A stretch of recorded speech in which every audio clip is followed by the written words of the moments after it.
Prime Review presenting Magical Forest Treasure. Magical Forest Treasure hairiba movie si adventure and fantasy the best of movie amani. Hairiba movie sida Hihonba nupa Amana Ningthougi Machanupi amaga Loukhiba gi wari amani.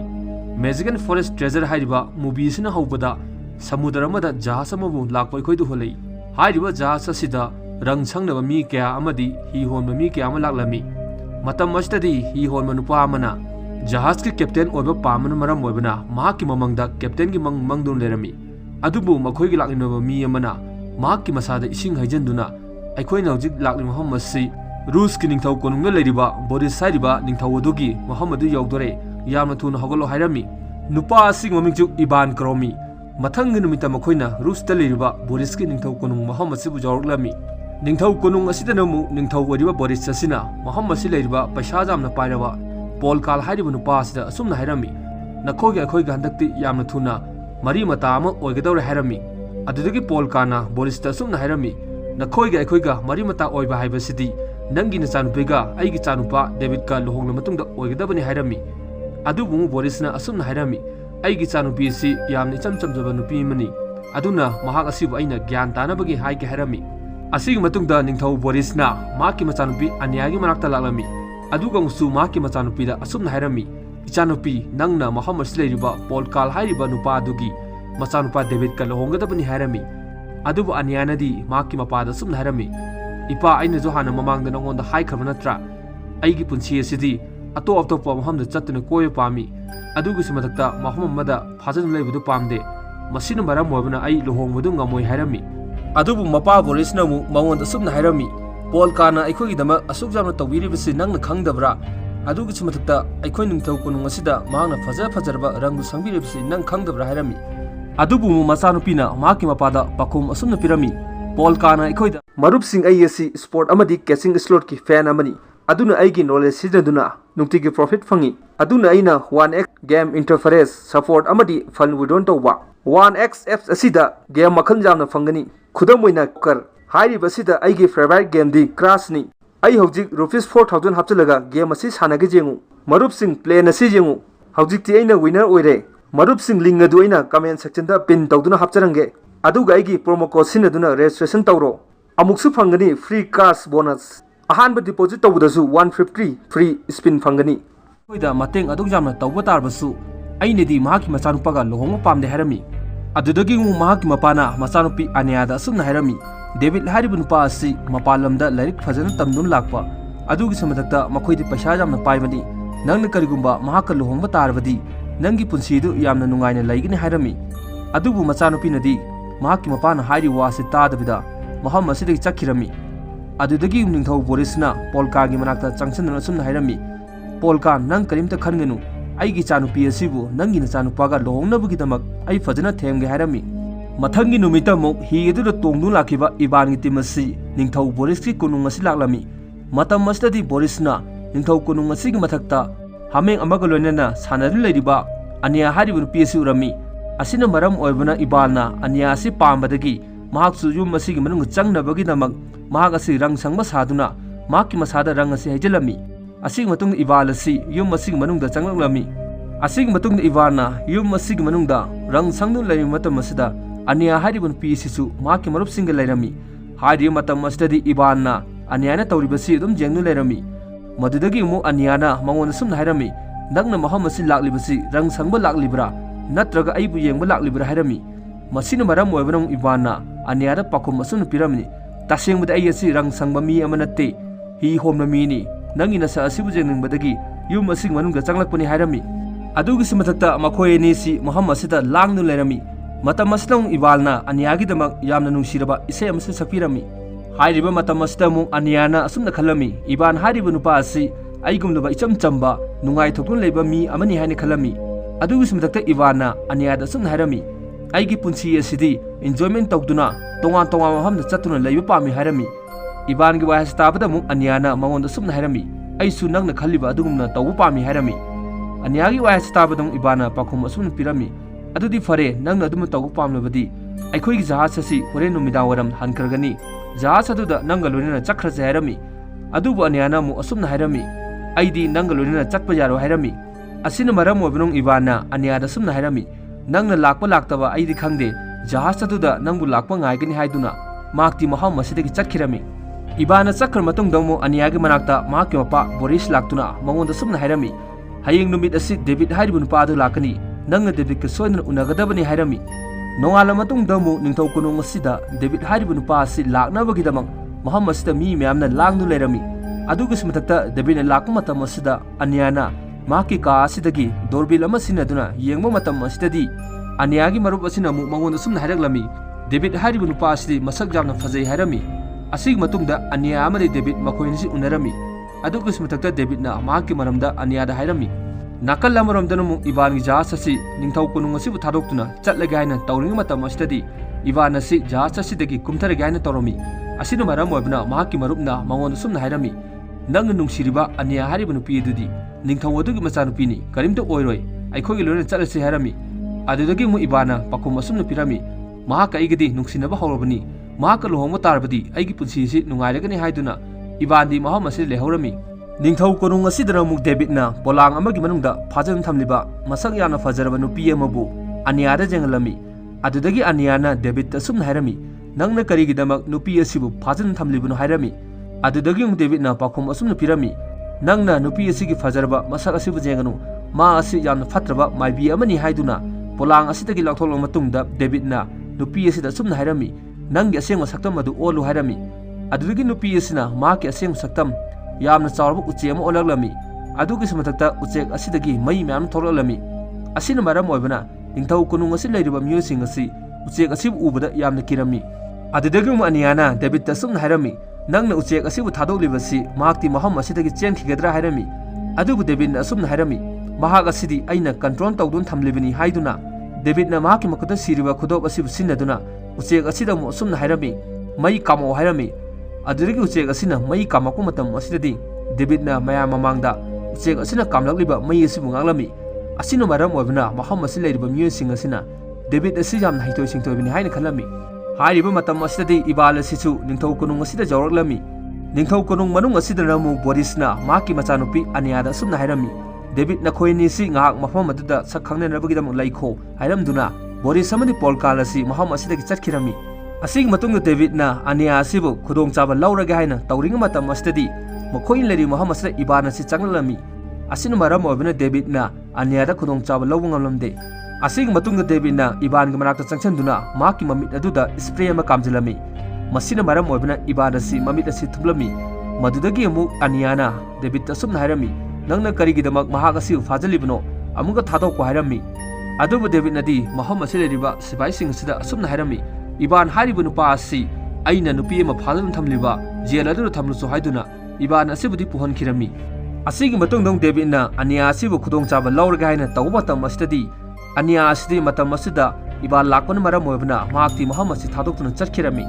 nakal amromdana mu jel asigi manungda ibal amadi heloi nupi asibu uhalei matam asida heloi nupi asina mu iban na sumna hairami aigi ming asi Jamini kawi hairami adurgi ibana mu sumna hairami nang asi Jamini kaurbasu hello ema oibena maram oibena David na fazaliber hairami adudagi Jamini na pakum asumna pirami ayesi hello ema oiba tarbasu ayesi migi phatanaba tawde afaba nupi amani hairami adugi samatakta David na aibu fazalibasi maaki kananabagi faribani hairami adudagi ibana Jamini da asumna hairami aina maham asi laklibasi ania hairiba nupi asi lawba laklibani hairami adubu muk Jamini nidi mangona pakum asumna pirami maham asida ningthau Borisna tawribasi nangna khangdre haujiti ningthau Boris ki mahamda paisa amata leitre asina maram oibna mahaki machanupi asibu polka gi machanupa David kalhongla matungda mahakna polka dagi paisa mayamna phangnabagi tawribani hairami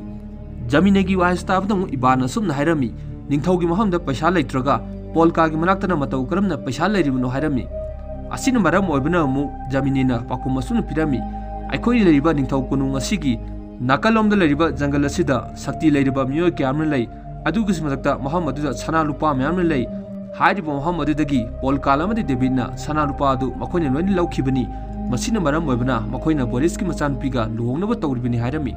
hairiba matam asitadi ania si iban gi manakta laklami adugi smatakta aniana ibanu phajan thamlibasi laktholwa matungda mangona sumna hairami nang asi ningthau kunung asibu thadoktuna yamna thuna chakro aduna taba tarbadi mahom asi leiriba miyoi sing asir nangbu phasi tawduna hatkragani hairami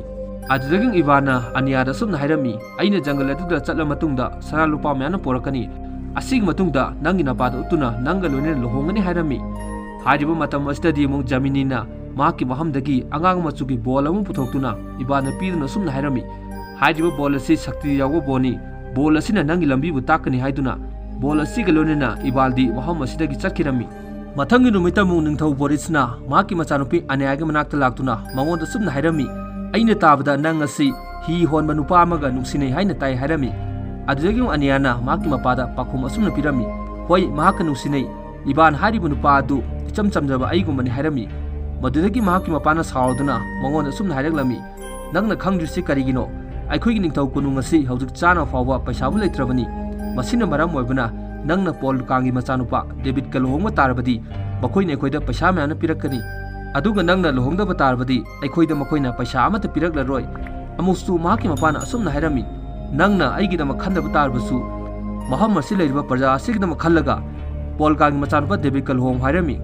asigi matungda ningthau borisna maham asi leiriba mahaki manai sing asida asumna hairami aigi chanupi asi ka asidagi thoktanabagi thong asi bulonsan thammu haiduna boris asidi maham asidagi chakhirami nakal amoromdana ibal amadi angangma machugi magic ki bol asigilonena jungle asida jawraklami matam asidadi bol asina ibalna karigumba kharabu hairage haina tawring matam asidadi mahaki mamangda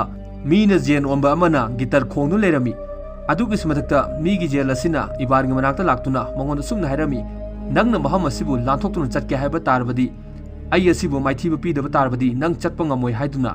yel asina ibarngi mabuk asida thilami adubu ibanadi yel asibu mahakna kaubadagi maham asidi paithokirami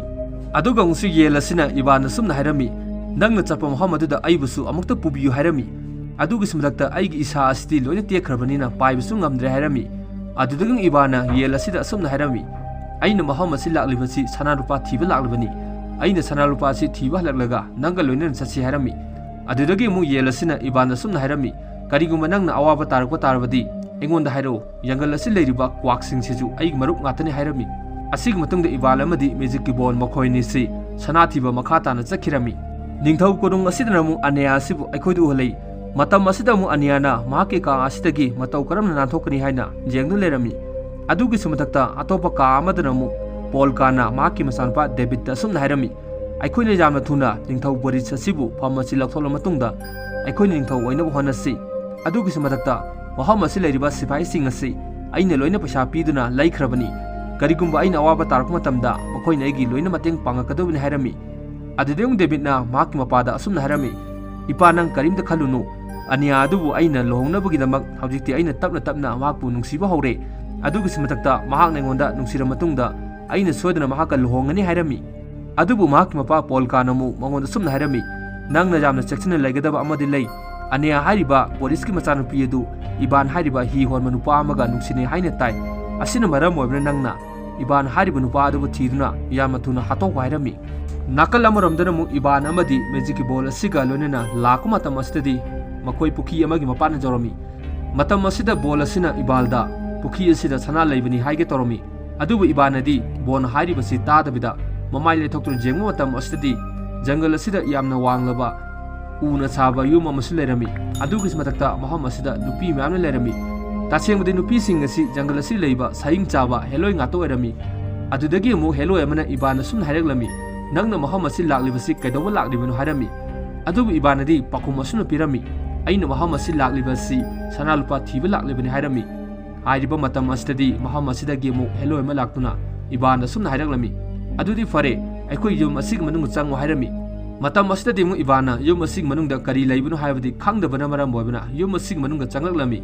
adubu mahangna yum asig manungga yawra matung asitadi heloi sing asina ibana sibu hatuna charaga haina toromi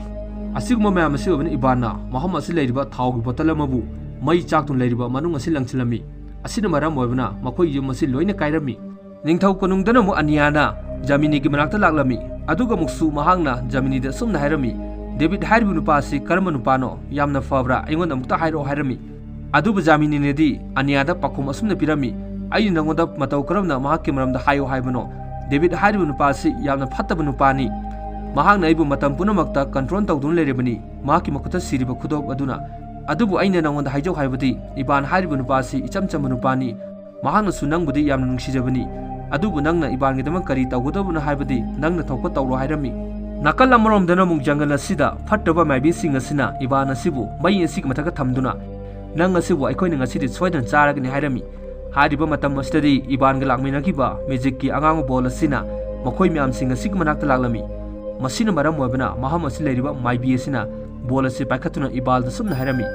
hairiba bol asi nangna mataw karamna poraklibuna hairami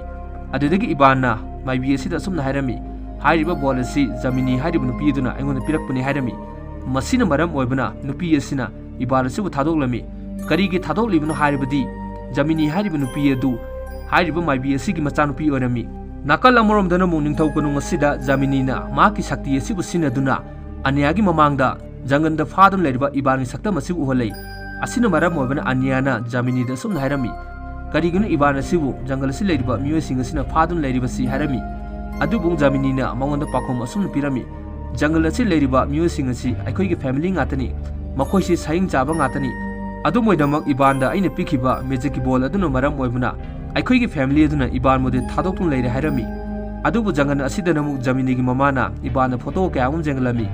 hai photo asida Jamini amadi Devi ki photo jawrami asina maram oibna Iban na Jamini gi mama da sumna hairami Jamini gi manakta Devi ki photo asi karigi hapli mun hairami adudagi Jamini gi mama na Ibal da sumna hairaglami karigi ekhoina Jamini gi photo manakta Devi ki photo thamli bunu hairabadi aigi chanupi Jamini asi David kal hongkarbadi hairami adubu Ibanadi Jamini gi mama da sumna hairami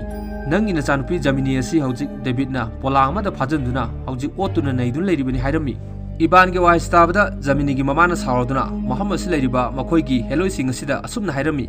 David na aigi chanupi ge luhonglibasi aigi chanupi ge sakti asi mahangna sijananabagi damak aigi chanupi ge mahangna luhongma sajanabani asina maram oibna aigi chanupi dubu yamna thuna kanba sasi hairami matam asida muk Jamini gi mabokna makhoi sing asida asumna hairami aina hojik aigi sunupi dubu kanba chatlagani haituna Muhammad si leiriba sakti leiriba sumchil amada mahakti tongduna Jamini gi manak tamna chakhirami asig matungda Muhammad si leiriba heloi sing asina Jamini asibu kanba chatnabagi damak makhoi training tawwa horami adubu Ibanadi Jamini gi mamada asumna hairami aina Muhammad si laklibasi sanalupa thiba laklibani aina sanalupa thiba loiraga nakhoi gi nachanupi kanbasdu aisu yawge hairami asig matungda magic ki ball amadi Iban makhoi ni si makha tana lakko matam astadi hairiba puki asida ball asina chong duna chakhirami adudagi Iban asu puki asida chong duna lakko matam astadi mahagaji puki asig manunga tasenkirami asina maram oibna magic ki ball asina maki fi asibu hantoktuna Iban asibu kannabagi damak ising asig manungda fi asibu thadaraglami matam astadi Iban na ball gi fi asibu paiduna kakalak ka haina taw matam astadi ising asig manungda yamna chawrba mi gi saktam manba nga amas leirami adugi matakta nga asina mangon sumna haraglami nangi na saadu Muhammad sida lengma tarabadi nangi na saadu amu hena ising na takhargani hairami asig matung Iban asidi fi gi bon asina ising asig matakta chingkhalaglami adugi matakta yamna chawrba nga asisu ising asig matakta laglami asina maram obnung Iban na nga asida sumna hairami nangna karigidamang aigi tung queen inaduna leiribuno hairami adubu nga asinadi Iban da pakhum asumna pirami aikhoini leiribu pukhi asi thaina yamna chawrba turen ama oirami asina maram oibna maham asida aikhoigumlaba miyoi kya ama lerami adubu maham asida miyoi bamamna lakun maram oibna maham asi turendagi pukhi ama onkhibani hairami adubu aidi maham asi leiningde yamna chawrba samudra amada leiba pami hairami nakal amromdana muk ningthougi asida polkana amadi polkangi machanupa David asi ningthougi asibu tharoktuna chatlege haina tawrami makoina karigi chatlege haina tawribuno hairbasu Boris ki machanupi Anyaga longsi jadabagi orami masina maram oibnung Boris na maki machanupi da asumna hairami nangna longsi jadabadagi hojikti polkana amadi David asi chakhigadore makoina kariguma chakhiba tarabadi aikoi ningthougi asi paisa jo amata lehoraroi asina maram oibna nangna maham asi leiriba parja asigidama khallaga David ka luhongbasi yaw hairami hairi matam asitadi Anya asi David ka luhongba pamdaba tarbasu mahaki mapaki wai asi taraduna David ka luhongbasi jarami asina maram oibna polkana amadi David na ningthougi asibu tharoktuna chatke tawrambasi makhoi chatlamde adugi matakta maham asi leiriba miyoi sing asida asum laktholami lakliba numit humni suba asida Anyaga aikhoini luhonglagani haino laktholami yangan asidara mung ising asi leiba nga asina Iban asumna hairami hairiba pukhi asi thaina yamna chawrba turen ama oirami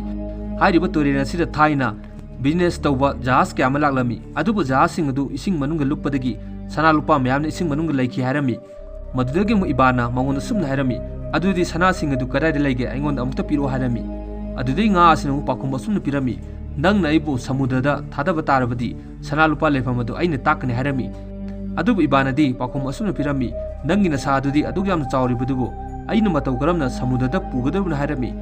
masina maram moibina nga asina ising asig manung dagi box amabu thoalami adugi smarakta nga asina mangon sumna harami hariba box asida nang nibu kudimak soidna phangani harami masina maram moibina ibana sumna harami adudi fare nongthakta paiba ngamba jahas ama tholu adugi sumtakta aina jahas ke captain oba pamlibasi mongphaugnaragani harami matam asitadi nga asina mu pakum asuna pirami nangna nongthakta paiba jahas pamba tarbadi box asida jahas ama ji o harami masina maram moibinu ibana box asida jahas ama jeku matam asitadi box asigi manung jawar mapasai sing asi loina paithoraklami asing matungda ibana jangan adu lehoriba heloi sing amadi mahaki marup uchek adugu loinena yamna chawrba nongthakta paiba jaba jahas ama semlami ningthau konung asida ramu fattaba debina jamine gi sakti sibu sinaduna jagan asida ibana tawriba thabak sing asi loina jenglami adugi sumlakta debina jamine da sumna hairami aisiu asunglaba jahas ama pami ibana sibu fanabagi hairami adubu jamine di debita sumna hairami matam sanglaba nang na ngon olibasi aibumdu thadu hairami adudung debina pakum sumna pirami aina tawgadaba thabak yamna wali nangbu aina thadokpa tarbadi aigi panthung singaji amata phangba tarwa hairami asugma mayam asu abuna mung jaminina pakum sumna pirami nangna aibu otpa hermana maram bobana ai sikhiba tarbadi nangna pamlu singudu amata phanglu hairami atopa ka amadaramu ania sibu lohongnabagi damang dress sepa horami matam asitade aniana maki marakta leiba nupi asida sumna hairami aina David ka lohongbasi pamde aibu lohongba sillibasi aigi pana nampuda haibadagi aina lohongbasi yai haikibani masina maram bobana aniana maki masar seliba phi asibu segaidun hundoglami jangal asidana mu ibangi temasina paidun laliba jas asidagi makhoi leramba puki macha asig manungdagi yamna chawrba box amabu chingkhalami asig matungda ibana madi migi jel asina box asibu hangtoktun jengo tam asidadi box asig manungda sana lupa amata jawramde masina maram moibana yel asina yamna chawrba nga asida sumna hairami nangna nachin thijanaduna box asig manungda sana jawi haibasi yauksu yaukdana hairami adudagi nga asina mu ibana madi yel asida sumna hairaklami box asig manungda sana lupa amata jawbu natte aina karigumba box asig manungda sana lupa yaude haiba tarbadi nakoin ai asibu samudra asida thadaru haina khangmudagi aina chin thijanabani tasengbadi ngasidagi na chai kyagi mamangda maham asida David kawunu pam laklami hairibu nupa aduna ai asibu samudra thadani haibadagi sana lupa sing adudi aina mangonda loina pikre adubu David adudi maham asida amona halakidre hairami nga asig wahastabada ibana mu asumna khammangalami polkan amadi David na paisa pairibasi nga asina pibadagi paibine hapsi khanglami asig matungda ibana migi yel asida asumna hairami aikhoigi jahas asi boriski ningthau konung adu tamna payu hairami nakal amaromdam aniana maki ka asil lairing matam asida makoi ningthau konung mapan asida mi langmi mukon tarami adudagi aniana chenthoktuna maki thona asri jengu matam asidadi ibangi tim asi apaiba jahas asi paidun laklami adubu hairi matam asidadi David na nongthakta paidun lakliba ibangi jahas asi urami masina maram obina maki manai sing asi thadoktuna jahas asi fanabagi tarami asig mo mayam asi obinung ibana jahas asi nongthakta paikhanabagi laiba matam asidadi David tim masina thori mayamna langaktuna jahas asi faba horami adugi simatakta David ka lakminariba jamini ge family asina maham asi leiriba fatraba David tim asibu mathang mathang hatpa horami hari matam asidung David na makhoi sing asida asumna hairami yamna chawrba thori sing asi jahas asida oina kakholo hairami adudagi yamna chawrba thori sing asibu jahas asida kakhop matam asidadi jamini ge family asina thori kharabudi faduna makhoida amuhna langaklami adubu thori kharabudi jahas asida panduna jahas asi David tim asina laimaida chingdaba horami hairiba matam asidung David na maki shakti asibu sinaduna jamini asibu chek ama onabagi hairami adugi simadakta nangnu chek ola matungda maham asi lakliba miyoi sing asibu mathang mathang halu hairami adubu jamini di David na control tawbana maram mawbana mahangnu chek ola matungda makhoi family asibu mathang mathang maina kamnami asigumba mayam asi obna ibangi tim asi sonthaba horoklami asing matungda usek asina ibada sibu halagaina tawbu matam asidadi